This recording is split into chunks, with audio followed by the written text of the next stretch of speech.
काँग्रेस नेते राहुल गांधींना खुलेआम जीवे मारण्याची धमकी देणाऱ्या आरोपीला अटक करा या मागणीसाठी काँग्रेसच्या वतीने आंदोलन। काँग्रेस पक्षाचे खासदार राहुल गांधी यांना जीवे मारण्याची धमकी देण्यात आली आहे। त्यामुळे काँग्रेस पक्षाचे पदाधिकारी आक्रमक झाले असून धमकी देणाऱ्या आरोपीला अटक करण्यात यावी या मागणीसाठी काँग्रेसच्या वतीने यवतमाळच्या संविधान चौकात निषेध आंदोलन करण्यात आले। धमकी देणाऱ्या आरोपीला अटक होत नाही तोपर्यंत स्वस्थ बसणार नाही, यापेक्षा तीव्र आंदोलन करण्यात येईल असा इशाराही यावेळी देण्यात आला। सदर आंदोलन महिला प्रदेश काँग्रेस कमिटीच्या प्रदेशाध्यक्ष संध्याताई सव्वालाखे यांच्या नेतृत्वात करण्यात आले।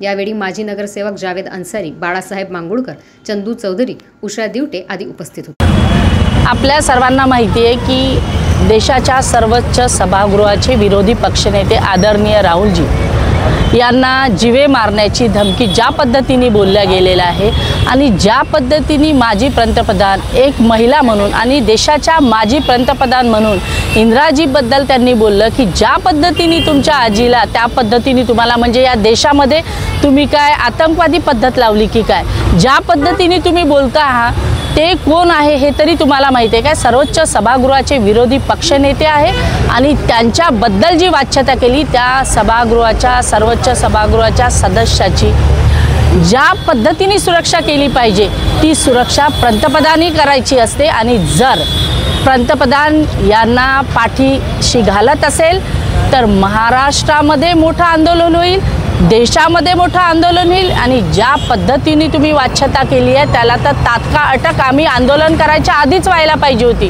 परंतु त्याला पाठी घालण्याचं काम हे भाजप सरकार करत आहे आणि म्हणून आम्हाला या पद्धतीने आंदोलन करावं लागत आहे। हे देशामध्ये असं कधीही घडलेलं नाही जे आता घडतं आहे आणि ज्या पद्धतीने तुम्ही अवहेलना करताय जनतेच्या भावनेची, जनता मात्र आता शांत बसणार नाही।